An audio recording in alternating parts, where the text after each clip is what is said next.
मेरा कोई ड्रीम नहीं है, मुझे कोई लेगेसी नहीं बनानी, मेरा ऐसा कोई एम्बिशन ही नहीं है कि मेरी शादी हो, मुझे बच्चा पैदा करना है, लड़का चाहिए, लड़की चाहिए। मुझे इतना प्रेशर नहीं लेना, मैं अकेले रहना चाहता हूँ।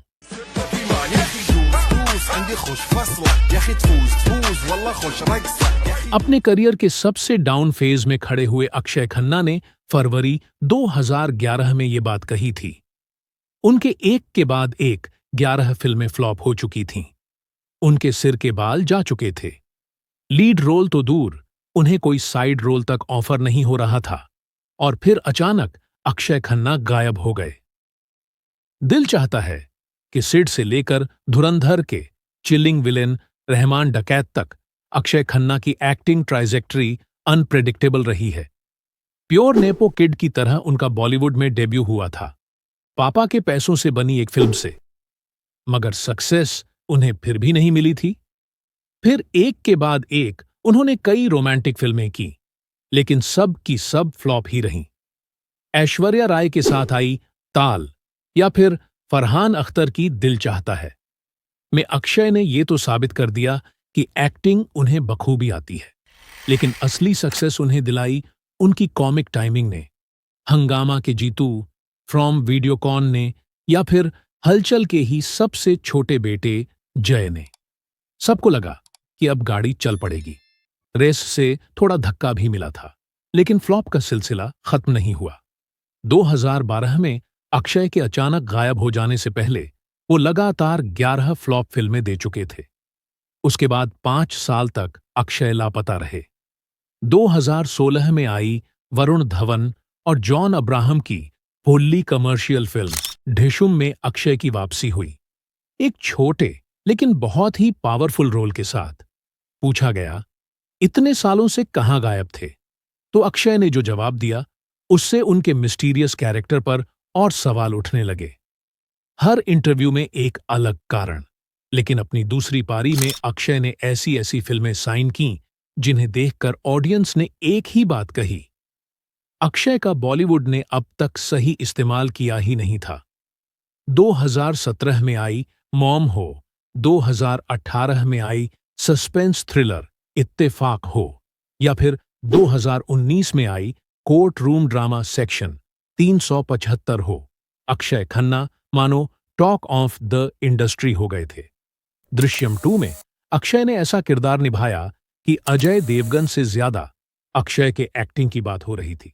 लेकिन असल सेंसेशन फैलाया 2025 में आई छावा ने।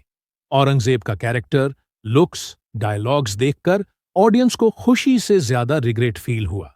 कहा कि हमने इतने पावरफुल एक्टर की कदर ही नहीं की। और अब आई है धुरंधर।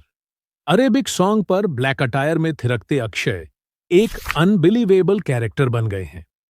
उनका ऑरा इतना बड़ा हो गया है कि रणवीर सिंह जैसे एनर्जेटिक एक्टर या फिर संजय दत्त जैसी प्रेजेंस तक ओवरलैप हो गई है। अक्षय खन्ना के पूरे करियर में शायद ये पहली बार है जब कोई इतनी बड़ी फिल्म लोग सिर्फ इसलिए देखने जा रहे हैं ताकि वो अक्षय खन्ना के कैरेक्टर को देख सकें। कहा जाता है कि 70 के दशक में अगर कोई अमिताभ बच्चन के सामने खड़ा हो सकता था तो वो थे Vinod Khanna. Looks, physics, personality, appearance मिला जुलाकर उन्हें 2 नाम से पुकारा जाता था, सेक्स गॉड या सेक्सी सन्यासी। 1975 में विनोद खन्ना के घर पैदा हुआ उनका दूसरा बेटा, नाम रखा गया अक्षय।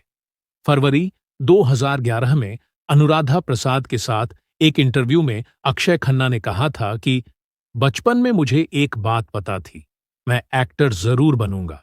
लेकिन अक्षय जब 19 साल के हुए तब उन्होंने अपनी एक्टिंग एम्बिशंस के बारे में विनोद खन्ना से पहली बार बात की। हालांकि विनोद इससे कुछ ज्यादा खुश नहीं हुए थे, लेकिन 1997 में विनोद ने अक्षय को लॉन्च किया। ठीक वैसा ही लॉन्च जो उस वक्त या अब कई नेपो किड्स को मिला करता है।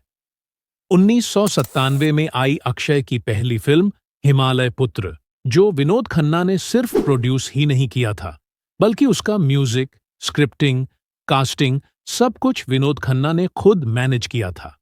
बकायदा फीमेल लीड के लिए लंदन में 1 महीने तक ऑडिशन चलाया गया। मेन स्ट्रीम हाइप मिले, इसलिए खुद विनोद खन्ना ने भी इस मूवी में अक्षय के बाप का कैरेक्टर प्ले किया, लेकिन मूवी फ्लॉप हो गई। भले ही अक्षय का फर्स्ट लॉन्च अच्छा नहीं रहा, लेकिन 1997 में ही रिलीज हुई मल्टी स्टारर फिल्म बॉर्डर एक ब्लॉकबस्टर साबित हुई और अक्षय की चार्मिंग पर्सनैलिटी, गुड लुकिंग और रोमांटिक हीरो वाली इमेज ऑडियंस को खूब पसंद आई। लगा कि चलो बॉलीवुड को अगला रोमांटिक लीड मिल गया है। लेकिन वो कहते हैं ना, नेपो से अपॉर्चुनिटी तो मिल सकती है, लेकिन ऑडियंस नहीं। संदेशे आते हैं, हमें तड़पाते हैं। इसके बाद उनकी फिल्में आईं, जैसे कुदरत, मोहब्बत, लावारिस और डोली सजा के रखना। इन फिल्मों में से ज्यादातर बॉक्स ऑफिस पर नाकामयाब रहीं या औसत ही चली। लेकिन यहां एक खास बात थी, अक्षय की दमदार एक्टिंग। उनकी फिल्में भले ही ना चली हों, लेकिन उनकी एक्टिंग को व्यूअर्स और क्रिटिक्स ने हमेशा सराहा, जिस वजह से वह इंडस्ट्री से कभी बाहर नहीं हुए। चलिए अब आपको बताते हैं कि कैसे अक्षय खन्ना का दिल माधुरी दीक्षित और करिश्मा कपूर ने तोड़ दिया था और जिसकी वजह से उन्होंने आज तक शादी ही नहीं की। कहानी की शुरुआत होती है 90 के दशक के उस दौर से, जब अक्षय खन्ना और करिश्मा कपूर दोनों ही उभरते हुए सितारे थे। अक्षय की सादगी और करिश्मा की खूबसूरती का संगम हर किसी को भा रहा था। ये वो समय था जब अक्षय के पिता विनोद खन्ना और करिश्मा के पिता रणधीर कपूर के बीच गहरी दोस्ती थी। खबरें बताती हैं कि विनोद खन्ना ने खुद रणधीर कपूर के पास अक्षय और करिश्मा की शादी का प्रस्ताव भेजा था। अक्षय, जो स्वभाव से बेहद शर्मीले और अंतर्मुखी थे, करिश्मा को पसंद करते थे। लेकिन इस रिश्ते के बीच में एक दीवार खड़ी हो गई। करिश्मा की मां, बब्बिता कपूर। बब्बिता उस वक्त करिश्मा के करियर को लेकर बहुत गंभीर थीं। करिश्मा उस दौर में नंबर 1 अभिनेत्री बनने की रेस में थीं, जबकि अक्षय का करियर अभी स्थिरता तलाश रहा था। बब्बिता को डर था कि शादी करिश्मा के चमकते करियर पर ब्रेक लगा देगी। नतीजा ये हुआ कि उन्होंने इस रिश्ते को सिरे से नकार दिया। अक्षय के लिए ये पहला बड़ा झटका था, जहां एक पारिवारिक फैसला उनकी निजी खुशियों पर भारी पड़ गया था। अक्षय खन्ना की जिंदगी में माधुरी दीक्षित का जिक्र एक अलग ही गहराई रखता है। अक्षय ने कई साक्षात्कारों में ये स्वीकार किया है कि वे माधुरी की खूबसूरती और उनकी गरिमा के कायल थे। उनके लिए माधुरी सिर्फ एक सह कलाकार नहीं, बल्कि एक ऐसी शख्सियत थीं जिसे उन्होंने हमेशा सम्मान की नजरों से देखा। फिल्म मोहब्बत के दौरान दोनों ने साथ काम किया। सेट पर अक्षय अक्सर माधुरी को निहारते रहते थे, लेकिन उन्होंने कभी अपनी भावनाओं को शब्दों में व्यक्त नहीं किया। इसकी एक बड़ी वजह थी अक्षय का स्वभाव।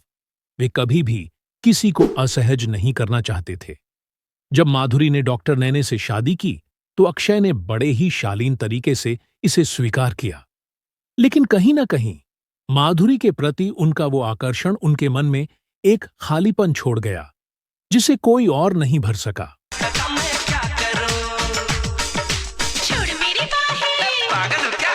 अक्षय खन्ना की कहानी वास्तव में एक ऐसे योद्धा की कहानी है जिसने कभी हार नहीं मानी। बॉलीवुड की चकाचौंध में जहां लोग अक्सर गायब हो जाते हैं, अक्षय ने अपनी खामोशी और हुनर से वो मुकाम हासिल किया है जो हर किसी के बस की बात नहीं। एक समय था जब अक्षय खन्ना ने खुद को फिल्मों से दूर कर लिया था। लोगों को लगा कि शायद विनोद खन्ना का ये लाडला अब पर्दे पर नजर नहीं आएगा, लेकिन अक्षय ने साबित कर दिया कि शेर 2 कदम पीछे इसलिए खींचता है ताकि वह बड़ी छलांग लगा सके। अक्षय ने कभी भी भीड़ का हिस्सा बनना पसंद नहीं किया। उन्होंने मसाला फिल्मों के बजाय हमेशा कंटेंट पर ध्यान दिया। और अब छावा और धुरंधर जैसी फिल्मों के साथ उन्होंने जो वापसी की है, उसने पूरी इंडस्ट्री को हिलाकर रख दिया है। छावा में उनकी उपस्थिति ने यह दिखा दिया कि एक मंझा हुआ कलाकार कैसे किरदार में जान फूंक सकता है। धुरंधर में उनके अभिनय की गहराई और उनकी वो तीखी नजरें आज भी वैसी ही हैं जो 90 के दशक में हिमालय पुत्र के समय थीं। अक्षय खन्ना ने साबित कर दिया है कि असली धुरंधर वही होता है जो अपनी शर्तों पर वापसी करे और दुनिया को अपना लोहा मनवा ले। ये अक्षय का नया दौर है और ये दौर उनका है। दोस्तों, अक्षय खन्ना का ये सफर आपको कैसा लगा? क्या आपको भी लगता है कि बॉलीवुड में उनके जैसा सधा हुआ कलाकार कोई और है?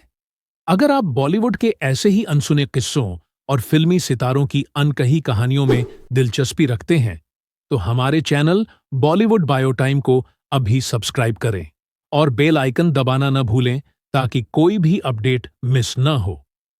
आज की इस चर्चा को खत्म करने से पहले हम आपसे 3 सवाल पूछना चाहते हैं। अक्षय खन्ना की इन दोनों फिल्मों, छावा और धुरंधर, में से आपको किसका किरदार सबसे ज्यादा प्रभावित करने वाला लगा? क्या आपको लगता है कि अगर करिश्मा कपूर के साथ उनकी शादी हो जाती तो अक्षय का करियर आज किसी और मुकाम पर होता? अक्षय खन्ना की वो कौन सी पुरानी फिल्म है जिसे आप आज भी बार बार देखना पसंद करते हैं? अपने जवाब कमेंट बॉक्स में जरूर दें।